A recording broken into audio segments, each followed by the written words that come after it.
नमस्कार दोस्तों। तो कहानी है ठाकुर जी की। बहुत प्यारी सी छोटी सी कहानी है, बहुत बहुत प्यारी है। तो कहानी कुछ इस तरह से है कि सच्ची घटना है ये, प्रयागराज की। तो प्रयागराज में एक सेठ जी हुआ करते थे। सेठ जी जो हैं वो कुंज बिहारी जी को बहुत मानते थे। उन्होंने मंदिर भी बनवा रखा था। तो उनके कोई संतान नहीं थे सेठ जी के। तो हुआ यूं कि गांव वाले जब उनसे मिलते हैं तो गांव वाले उनसे बोलते हैं कि आपका कोई संतान नहीं है, तो इतनी सादे प्रॉपर्टी आपके पास है, पैसे हैं, तो आपके मरने के बाद कोई तो संभालने वाला चाहिए उनको। तो एक काम करो, आप किसी को गोद ले लो। गोद ले लोगे तो क्या है कि आपकी प्रॉपर्टी संभल जाएगी। तो सेठ जी ने बोला कि भाई, हाँ, आपका आप अगर मर जाओगे तो आपकी प्रॉपर्टी कौन संभालेगा। तो उन्होंने ऐसा बोला कि भाई, मेरी प्रॉपर्टी तो मेरे बच्चे संभालेंगे, मेरे तो पुत्र है।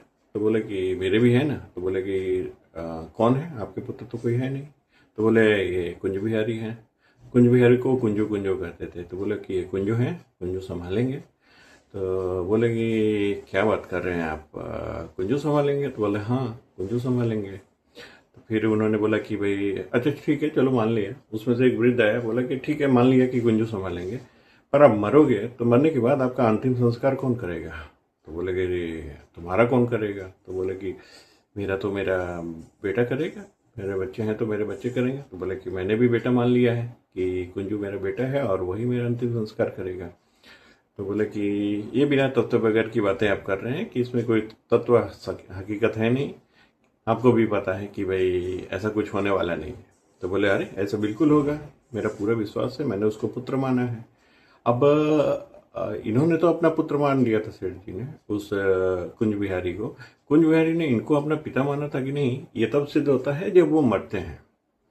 तो हुआ यूं कि जब उनका अंतिम समय आया और वो मरे, मरने के बाद तो बहुत सारे बच्चे आए अलग अलग गांव से कि सेठ जी मर गए, सेठ जी हमको टॉफी देते थे, चॉकलेट देते थे, फिर सेठ जी हमको खाना भी खिलाते थे, सेठ जी अभी नहीं रहेंगे तो हमारा क्या होगा। ऐसे ऐसे करके असंख्य बच्चे आए वहाँ पे, अलग अलग गांव से भी आए। तो गांव वालों ने देखा और बोला कि ये देखो कि सेठ जी कितने देनदाता थे और कितना परोपकार करते थे कि इतने सारे बच्चे इकट्ठे हो गए। अब सवाल ये उठता था कि अग्नि संस्कार कौन करेगा, अग्निदाह कौन देगा उनका। तो उसी में से एक बच्चा था, जो बच्चा बहुत ज़्यादा रो रहा था। उनका अंगूठा पकड़ा हुआ था। उनका अंगूठा पकड़ने को उन्होंने बोला कि सेठ जी अब मुझे खाना कौन खिलाएगा, ऐसा करके जोर जोर से बहुत तेज रो रहा था। तो गांव वालों ने ऐसा डिसाइड किया कि भाई एक काम करते हैं, ये बच्चा सबसे ज़्यादा रो रहा है तो एक बच्चे को ही बोल देते हैं कि यही अग्नि संस्कार करे। तो उसने मुखाग्नि दी। और मुखाग्नि देने के बाद ये हमारी रीत है हिंदू रिवाजों में कि आप मुखाग्नि देने के बाद आपको नहाना जरूर पड़ता है। तो नदी में ले गए कि भाई चलो वाला कभी नदी में नहाना है। तो नदी में नहाने के लिए डुबकी लगाए सारे लोग। तो सारे लोग बाहर निकल आए, पर वो बच्चा नहीं आया बाहर। बच्चा नहीं आया तो वो लोग देख के बहुत चिंता में पड़े कि अरे वो बच्चा कहाँ गया। तो सब लोगों ने ढूंढा, तैराकों ने ढूंढा, इधर उधर ढूंढा, पर वो बच्चा मिला नहीं। नहीं मिला तो उसमें गांव में वाले को एक ख्याल आया कि बोला कि ये सेठ जी थे, वो बार बार ये बोल रहे थे कि भाई उनका अंतिम संस्कार कुंज बिहारी जी करेंगे।